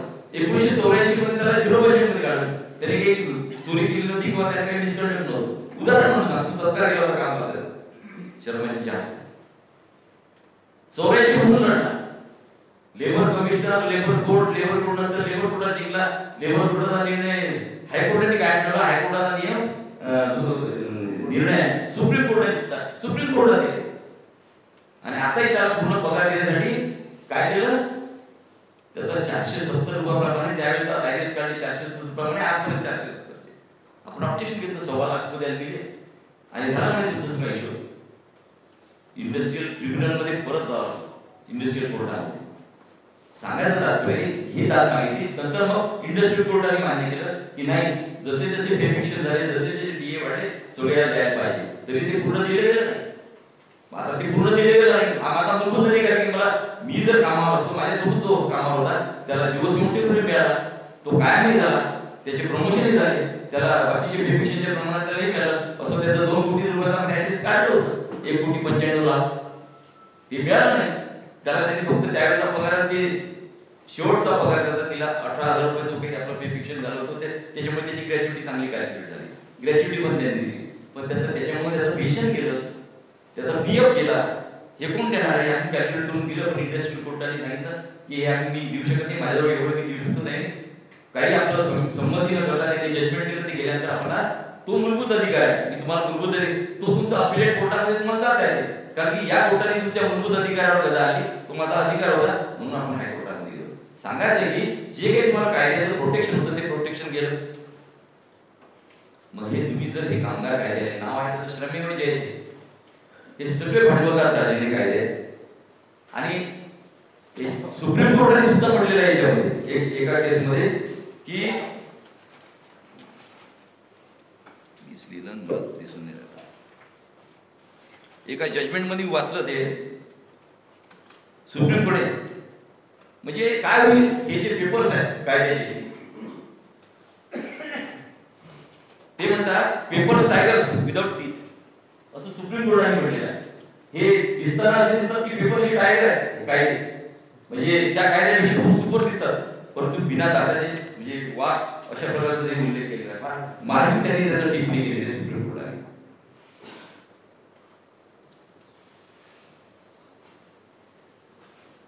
ट्रेड युनियन ऍक्ट ची जी अमेंडमेंट केली ती रजिस्ट्रेशन 5 किती बस युनियन आपले परवा दिवशी शर्मा डिस्कस झाला, ते आता चालू आहे प्रक्रिया.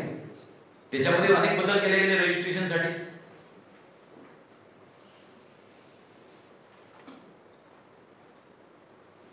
नंतर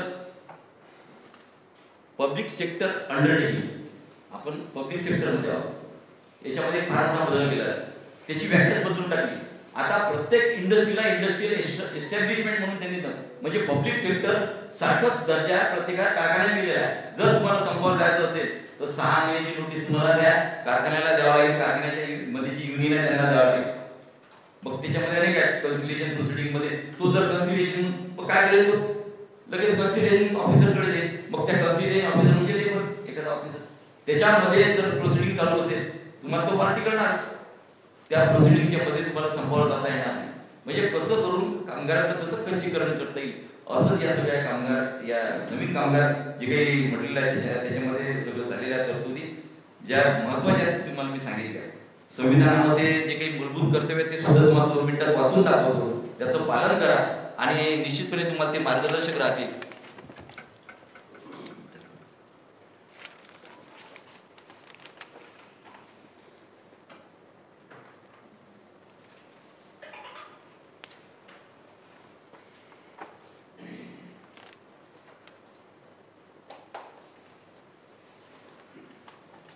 किती सूक्ष्म अभ्यास केला गेला हे लक्षात घेता यावेळेला की आपल्या नागरिकाचं सुद्धा काही कर्तव्य असतील, ते कर्तव्य कसे असले पाहिजेत म्हणून या शिबिराच्या निमित्ताने ते सांगणं अत्यंत गरजेचं आहे. संविधानाचे पालन करणे, त्याचे आदर्श व संस्था, राष्ट्रध्वज व राष्ट्रगीत याचा आदर करणे. काय चाललंय राष्ट्रध्वजाचा परवा या 75 वर्ष झाले, मलाही आनंद झाला. परंतु त्याचा जो प्रोटोकॉल होतो तो प्रोटोकॉल पाळला जातोय का? केवळ आणि केवळ कृत्रिम काहीतरी वातावरण तयार करायचं. राष्ट्रभक्ती आम्ही किती 52 वर्ष तुमच्या मुख्यालयावरती, RSSच्या मुख्यालयावरती राष्ट्रध्वज फडकला नव्हता. लक्षात घ्या, या लोकांना संविधान मान्य नाही आणि तेच आपल्याला आता शिकवायला लागले राष्ट्रध्वजाचा मान राखायला. मी स्पष्टपणे बोलतो, कधी कधी माझं कोणाला रुचत नसेल माफ करा, परंतु ही परिस्थिती आहे, ही नाकारता येत नाही. ज्यामुळे आपल्या राष्ट्रीय स्वातंत्र्य लढ्यास स्फूर्ती मिळाली त्या उदात्त आदर्शाची जोपासना करून त्याचे अनुकरण करावे. काय म्हणते कंगना? स्पष्ट बोलतो, आजादी हमको कब मिली? 2014 में. आहे की नाही? मूलभूत तुमचे जे काही कर्तव्य आहे त्याचं उल्लंघन नाही. घटनेत दिलेलं आहे. घटनेचा भाग 4 वाचा. त्या स्वातंत्र्य सेनानीचा अपमान किती वेळा करण्यात येतो. इव्हन या देशाचे पंतप्रधान सुद्धा मी स्पष्टपणे बोलतो, व्हिडिओ क्लिप आहे. महात्मा गांधीला कोणी ओळखत होतं त्याच्यापासून महात्मा गांधीचा चित्रपट आला त्यामुळे ओळखायला लागलं. हा अपमान नाही महात्मा गांधींचा. तुम्ही कार्यकर्ते जे आहेत ते कार्यकर्ते निवडून तुम्ही आलेले आहेत. तुम्हाला सांगतो या जाणीवा तुम्ही लक्षात ठेवल्या पाहिजेत, कारण रोजचा तुमचा संबंध आहे. रोजचा तुम्ही सगळ्यांचं राजकीय लोकांचं ऐकत असता. मग तुम्हाला समजलं पाहिजे संवैधानिक काय, असंवैधानिक काय, तुमची मूलभूत कर्तव्याच्या विरोधात कोण वागताय. भारताची सार्वभौमता, एकता, एकात्मता उन्नत करणे व त्याचे संरक्षण करणे. आवाहन केले जाईल तेव्हा देशाचे संरक्षण करणे आणि राष्ट्रीय सेवा बजावणे. धार्मिक, भाषिक, प्रादेशिक किंवा वर्गीय भेदाच्या पलीकडे जाऊन अखिल भारतीय जनतेमध्ये एकोपा, भातृभाव वाढीला लावणे, स्त्रियांच्या प्रतिष्ठेला उणेपणा आणणाऱ्या प्रथांचा त्याग करणे. काय चाललंय देशात? अगदी पंतप्रधान लेवल पासून पहा तुम्ही काय चाललंय. प्रचारामध्ये काय भाषा वापरली जाते. बजरंगबली की जय. स्वातंत्र्य तुम्हाला जरी असलं तरी पण ते तुमच्या मूलभूत कर्तव्याचं उल्लंघन आहे. यांनी एकोपा नाही ना. भारत माता की जय समजू शकतो, जय हिंद समजू शकतो.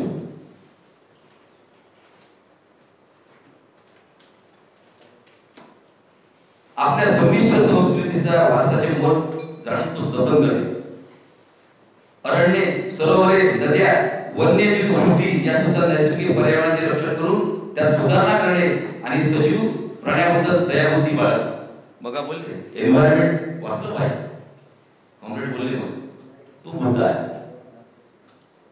विज्ञानिक दृष्टिकोन, मानवतावाद आणि शोषक बुद्धी व सुधारणावाद याचा विकास करणे. हा तर फार मोठा विषय आहे. किती लोक विज्ञाननिष्ठ आहेत.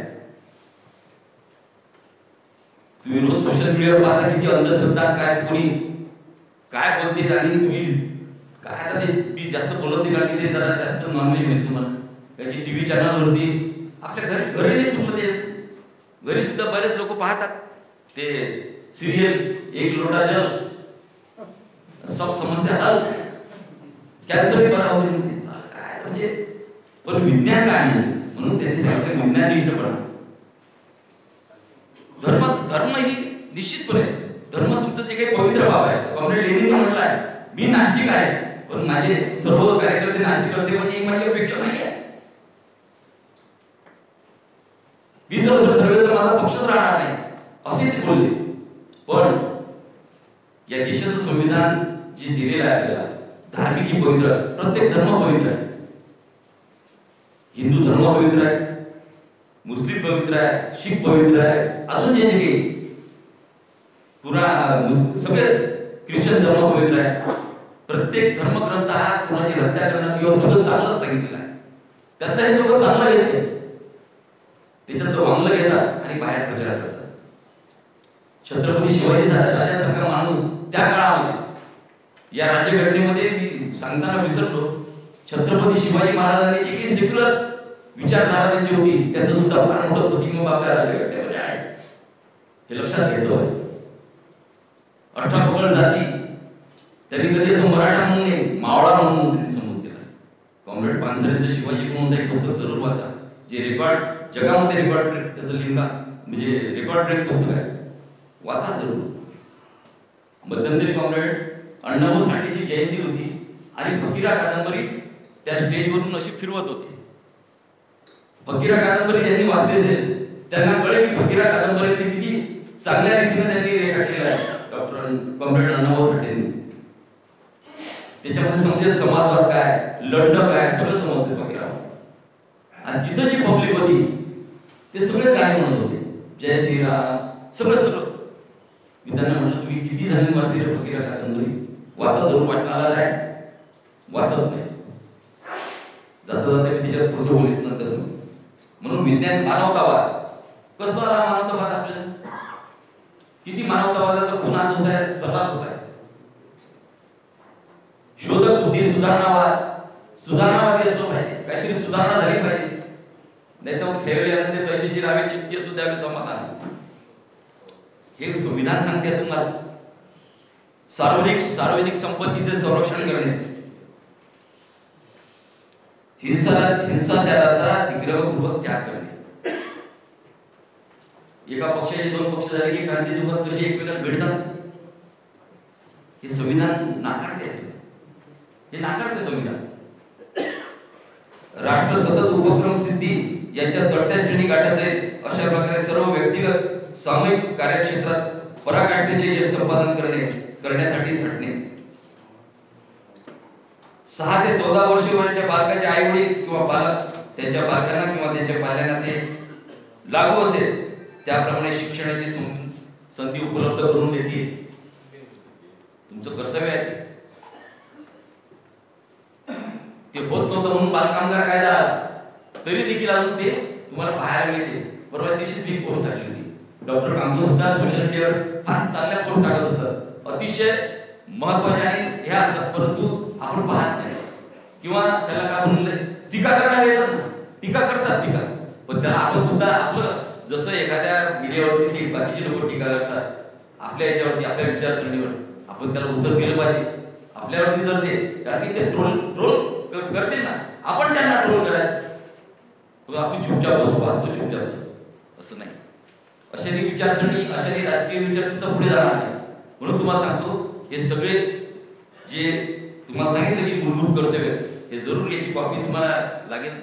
तुम्हाला संविधानामध्ये पाहायला मिळेल 4थ्या चॅप्टरमध्ये वाटल्यास प्रिंट करायचं प्रिंट करू. पण ती याचा संबंध थेट तुमच्याशी आहे, आजच्या या वातावरणाशी आहे. कोणी एखादा वाटत अरे विज्ञानिष्ठ दृष्टिकोन घेऊन मूलभूत कर्तव्य आहे तसं बोलता आलं पाहिजे आपल्याला. राज्यघटनेच आहे ते, राज्यघटनेचं उल्लंघन आहे. फक्त त्याच्यामध्ये एक आहे ते त्याच्यावरती काही काय म्हणतात त्याला शिक्षेची तरतूद नाही. त्यांनी वागलं पाहिजे. तुम्हाला तुमच्या सद्योग बुद्धीला तुम्ही कसं ते वागलं पाहिजे. ते करता आलं नसेल कदाचित काही अडचण होते त्यावेळेला, परंतु ही परिस्थिती आहे. म्हणून मूलभूत अधिकारामध्ये मी तुम्हाला एकच 2-3 गोष्टी सांगतो आणि नंतर माझा संपवतो, कारण की वेळ बराच झालेला आहे. चॅप्टर मोठा असल्यामुळे मला थोडंसं आटोपतं घ्यावं लागतं आहे आणि उद्या मला कार्यक्रम असल्यामुळे मला थोडंसं 2 पिरियड घ्यायची इच्छा होती, परंतु 2 पिरियड घेता आले नाही. मूलभूत अधिकारांशी विसंगत असलेले अथवा त्याचे नितीन करणारे कायदे, धर्म, वंश, जात, लिंग किंवा जन्मस्थान या कारणावर भेदभाव करण्यास मनाई केलेली आहे. हा तुमचा मूलभूत अधिकार. कोणी जर त्याच्या विरुद्ध वागत असेल तर ती मनाई आहे. किती मोठा आहे याच्यामध्ये? या देशामध्ये चातुर्वर्ण व्यवस्थेला किती मोठा दंगा या मूलभूत अधिकारांनी दिलेला आहे, लक्षात घेतलं पाहिजे. नाहीतर त्या काळामध्ये कोणी मोठं काम केलं पाहिजे हे त्यावेळेला एक व्यवस्था ठरवत होती. मनुवादी व्यवस्थेला छेद देणार आहे म्हणून आम्हाला हे संविधान नको. सध्याच्या परिस्थितीमध्ये आता नाही करता येत, परंतु यांना ते नको. ते कितीही म्हणत असले तरी पण त्यांना त्यांच्या मनामध्ये त्यात, अरे आपण त्यांना म्हणायचं तुम्ही तर संविधान बदललं नाही तरी पण तुम्ही त्याला छेद देताय. 400 पार झाल्यानंतर तुम्ही ते पूर्ण बदलूनच आहे, कोणी त्याच्या विरुद्ध ओरडूच शकणार नाही. धर्मविषयक व्यवहाराची व्यवस्था वाढणे, सगळ्यांना धर्माचा प्रचार एखाद्या विशिष्ट धर्माच्या समर्थकांना कर देण्याबाबत स्वतंत्र, शैक्षणिक संस्था धार्मिक शिक्षण अथवा धार्मिक उपासना यांना उपस्थित राहण्याबद्दल स्वातंत्र्य राहू शकतं, मूलभूत अधिकार आहे. अल्पसंख्याक समाजाच्या हिताचे संबंधाचे संरक्षण, अल्पसंख्याक समाजाचा शैक्षणिक संस्था स्थापण्याचा व त्याचे प्रशासन करण्याचा अधिकार, असे वेगवेगळ्या चॅप्टरमध्ये वेगवेगळे तुम्हाला अधिकार दिलेले आहेत. याची यादी निश्चितपणे तुम्हाला देता येईल. म्हणून ह्या मूलभूत कर्तव्य जे आहेत ते मूलभूत कर्तव्य आणि बाकीचे जे काही तरतुदी आहेत त्या तुमच्या राजकीय तरतुदी आहेत, पॉलिटिकल आहेत, त्याच्याशी आपला संबंध जरी येत नव्हता तरी निश्चितपणे आपल्या दैनंदिन जीवनाशी, आपल्या कुटुंबाशी या संविधानाने तुमचं सर्व व्यवहार व्यापलेले आहेत. तुम्हाला सगळे व्यवहार व्यापलेले आहेत. एक कर प्रणाली आणि जीएसटी आली. मी उदाहरण म्हणतो, तुम्ही शेतकरी आहे, मी सध्या रिटायरमेंट शेती करतो आणि आपलं काम करतो, युनियनचं वगैरे जे काय करते. माझा दरवर्षी 1 लाख रुपये खर्च, काही नाही केलं तरी खत, बी बियाणं आणि कीटकनाशकावर खर्च होतो. एक साधारण 5-7 एकर. त्याच्यावरती 18% जीएसटी आहे. किती झाले? 18,000. एकीकडनं 18,000 कापायचे आणि दुसरे बदली 6,000 द्यायचे. असे भयानक प्रकरण आहे. पहिले काय होतं, सगळ्यात जास्त जीएसटी कर देणारा महाराष्ट्र आहे, परंतु आता सगळ्यात जास्त म्हणजे कमी हिस्सा कोणाला, जास्त हिस्सा कोणाला मिळतो, जे त्यांचे स्टेट आहे त्यांना ठेवून देते टेबल. मी कामगार कायद्यात बाकीचे काही सांगत नाही, वेळ झाली. मॅटर्निटी बेनिफिटचा कायदा सुद्धा त्यांनी बदललेला आहे. मग मला सांगायचं मॅटर्निटी बेनिफिट 6 महिन्याची, ते त्यांनी पहिले आपण काय केलं, अंगणवाडी बालवाडी अनऑर्गनाइज सेक्टरमध्ये सुद्धा तो होता. म्हणजे उदाहरणार्थ समजा आपल्या सिक्युरिटी वगैरे आहे, एखादी महिला सिक्युरिटी असेल, आता आपण तिला आज बदलले, आता मिळेल. आता मॅटर्निटी बेनिफिट फक्त नियमित कामगारांची काही स्त्री असेल तिला मिळेल, परंतु त्याच्यामध्ये नंतरची 6 महिने आहेत, काय म्हणतात त्याला, बालसंगोपन होता, त्याच्यावरती मर्यादा आणल्या गेली आहे नवीन कायद्यात.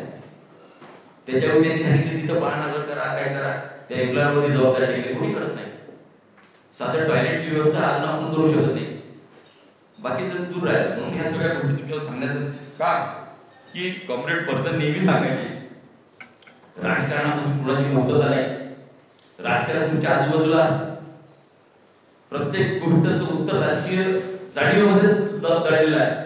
शर्माजी नेहमी सांगत असतात की तुमच्या राजकीय जाणीवा बोलले ना, कांगो डिपॉझिट जप्त, असे कसे काय डिपॉझिट जप्त होते, परंतु आपण ती राजकीय जाणीव ठेवतच नाही ना, की आपला नेता उभा आहे, आपल्या नेत्याला आपण मतदान केलं पाहिजे, नाही आपण बाकीच्यांना सुद्धा त्याच्यामध्ये संमिलित करून घेतलं पाहिजे, टीम वर्क केलं पाहिजे. ते बरोबर धार्मिकवाले बरोबर करतात, RSS वाले booth committee, one page committee, त्या पानावरती जेवढे मतदार आहेत त्यांना आणण्याची जबाबदारी सोसायटी इलेक्शन लढतात. तुम्ही बरोबर त्या सप्लिमेंटमध्ये आपले मतदार करून त्या गाडीत बसून आल्याचं, मग हे राजकीय जागा तुमच्याकडे क्लिअर होती. लागेल पैसा उभारणारे तुम्हीच आहे, कारण की त्या जगातला कुठलाही कम्युनिस्ट पक्ष आज बदल होत आहे. इंग्लंडमध्ये बदल झाला, कम्युनिस्ट पार्टी तिथं सत्तेमध्ये एक भाग झालेली आहे, मजूर पक्ष सत्तेवर आलेला. ब्राझील तुमच्या व्हेनेझुएलामध्ये बदल झाला, अनेक ठिकाणी बदल होत आहे. ही प्रक्रिया आहे, हे थांबणार नाही, हे कालचक्र आहे. परंतु हे कालचक्र थोपवण्याचं आणि आपला विचार पुढे नेण्याचं काम तुमचं आहे. आणि या शिबिराच्या निमित्तानं बरंच काही बोलायचं होतं, परंतु ते राहून जाईल. परंतु निश्चितपणे आपण याच्यावरती मतदान करा. मी ते तुमचं रायटिंग मध्ये दिल्यापेक्षा तुमच्या डोक्यामध्ये कसं दिले याचा विचार करत असतो. राजकीय विचार तुमच्या डोक्यामध्ये कसा दिले, आज काय बदल झाले तुमच्या डोक्यात कसे भिनतील आणि तुम्ही 10 लोकांना कसे सांगू शकाल, हे याचा विचार मी करत असतो. त्याच्यामुळे नोट्स आणली कदाचित पुढच्या वेळेला मी नोट्स आणेल. पण राज्यघटनेचं पुस्तक काय सगळ्यांनी विकत घ्या. युगांतरचे मेंबर व्हा. युगांतरामध्ये तुम्हाला बरंच काही वाचायला मिळेल. आणि तुम्ही वाचणार नाही तर तुम्ही लोकांसमोर बोलणार. मी एका वेळेला भाषण करू शकत नव्हतो, पण जसं जसं वाचायला लागलो, जसं जसं आंदोलनामध्ये भाग घ्यायला लागलो, मग बोलायला लागलो, मग विरोधात टीका करायला लागलो. सगळेजण सारखेच आहेत, परंतु ते आपण करत नाही. एकदा घरी गेलो की टीव्ही ऑन केला की IPL ची मॅच सुरू केली, हे सुरू केलं, ते सुरू केलं, त्या लग्नात जायला काही थोडासा वेळ काढा. माहित आहे मला या व्यवस्थेने तुमच्यासाठी 8 तास कामाचे ठेवले नाही. 8 तास पहिले कामाचे असायचे, 8 तास आरामाचे असायचे, 8 तास सामाजिक विचाराचे भूमिकाचे असायचे, ते ठेवले नाही. तरी वेळ काढा, वेळ मिळू शकतो. म्हणून जाताना कॉम्रेड बसवड इथं जरा तुम्हाला राहते नाही, आपले कुठे कार्यकर्ते कॉम्रेड BL वाकडे युगांतरची वर्गणी इथं जेवढे आहेत त्याला किलो मॅन्डेट आहे का, 250 रुपये वर्गणी आहे. 250 रुपये वर्गणी आहे, सगळ्यांनी 250 रुपये भरून इथून जायचं आहे आणि 250 रुपये भरा आणि त्या सातत्य ठेवा, पुढच्या शुद्ध करा. एवढं विनम्र आवाहन करून थांबतो. इन्क्लाब झाला.